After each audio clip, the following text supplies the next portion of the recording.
বাংলাদেশে যত chamber association আছে, বিশেষ করে BCI, BGMA, BKMA, BTMA, Dhaka chamber, metropolitan chamber, former BCCI president বৃন্দ এবং আইসিসি প্রেসিডেন্ট, আমরা এমসিসিআই, আমরা সবাই মিলে একটা উদ্যোগ নেওয়ার চেষ্টা করেছি এবং আমরা এনবিআর এর যারা নেতৃত্ব দিয়েছিলেন এই শাটডাউনের পেছনে, তাদের সাথে আমরা আজকে সারাদিন মিটিং করেছি। ওনাদের যৌক্তিক দাবিগুলি আমরা বোঝার চেষ্টা করেছি এবং সেই অনুযায়ী আমরা পরবর্তীতে মাননীয় অর্থ উপদেষ্টা মহোদয়ের সাথে আমরা দেখা করি। দেখার পরিপ্রেক্ষিতে আমরা মোটামুটি আশ্বস্ত হয়েছি এবং আশ্বস্ত করতে পেরেছি যে এই শাটডাউনটা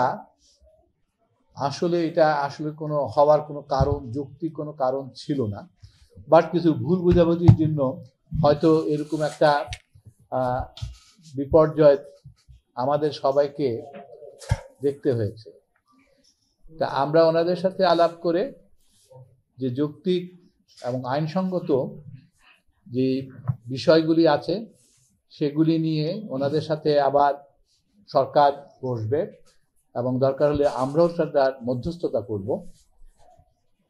এবং ওনাদের যে কিছু দাবি ছিল, তার মধ্যে একটা দাবি ছিল যে এই যে সেপারেশন কিন্তু ওনারও চায়, বাট এটা যাতে সব স্টেক হোল্ডারদেরকে একত্রে করে তারপরে যাতে একটা প্রপার আলোচনার ভিত্তিতে একটা সুন্দর একটা যাতে রিফর্ম হয়, যাতে করে এটা ফাংশনাল হয় দেশের জন্য এবং সবার জন্য উপকারে আসে। সেই জিনিসটা আমরা আশা করি যে সরকার আমাদেরকে সে ধরনের আশ্বস্ত করেছে এবং সেই পরিপ্রেক্ষিতে আমরা ওনাদেরকে আশ্বস্ত করেছি।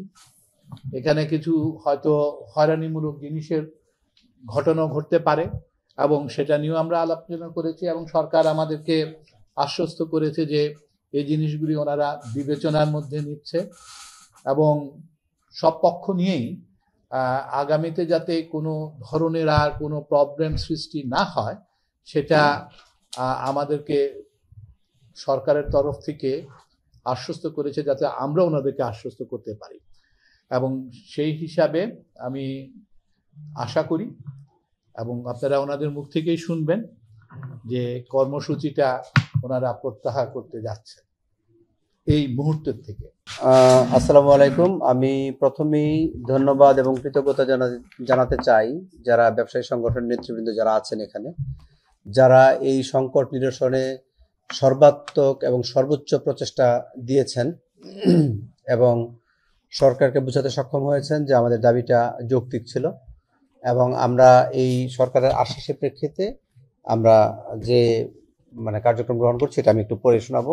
আপনারা দীর্ঘ এই আন্দোলনের সময়ে আপনারা এই মিডিয়ার যারা ছিলেন তারা আমাদের সাথে ছিলেন এবং পজিটিভ নিউজ করেছেন, এজন্য আপনাদেরকে ধন্যবাদ জানাই। আমি এখন একটু আমাদের প্রেস রিলিজটা পড়ছি।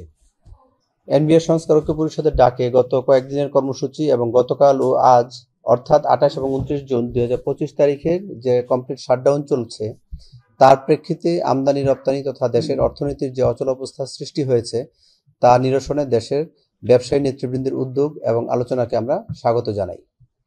মাননীয় অর্থ উপদেষ্টার সাথে ব্যবসায়ী নেতৃবৃন্দের আলোচনার প্রেক্ষিতে কিছু বিষয়ে ইতিবাচক প্রতিশ্রুতি পাওয়া গেছে। অন্যদিকে সরকার রাজস্ব ব্যবস্থার সংস্কারে যে 5 সদস্য বিশিষ্ট উপদেষ্টা কমিটি গঠন করেছে তাকে ঐক্য পরিষদ স্বাগত জানায়। আমরা এই কমিটির সাথে সক্রিয়ভাবে কাজ করে টেকসই রাজস্ব সংস্কার করতে অবদান রাখতে পারব বলে আশা করি। এমতাবস্থায় দেশের শীর্ষস্থানীয় ব্যবসায়ী নেতৃবৃন্দের অনুরোধের প্রেক্ষিতে এবং দেশের আমদানি রপ্তানি ও সাপ্লাই চেইন সচল রাখা তথা অর্থনীতির বৃহত্তর স্বার্থে এবং জনগণের স্বার্থ বিবেচনায় নিয়ে এনবিআর সংস্কার ঐক্য পরিষদ তাদের কমপ্লিট শাটডাউন এত দ্বারা প্রত্যাহার করেছে। তবে একটি পূর্ণাঙ্গ এবং টেকসই রাজস্ব ব্যবস্থা সংস্কারে আমাদের উদ্যোগ ও কার্যক্রম যথারীতি অব্যাহত থাকবে। বিগত কয়েকদিনের কর্মসূচিতে আমাদের সাথে থাকার জন্য দেশবাসী, প্রিন্ট ও ইলেকট্রনিক মিডিয়ার সাংবাদিকবৃন্দ, সিভিল সোসাইটি ও সর্বোপরি দেশের শীর্ষস্থানীয় ব্যবসায়ী নেতৃবৃন্দকে অশেষ ধন্যবাদ জানাই।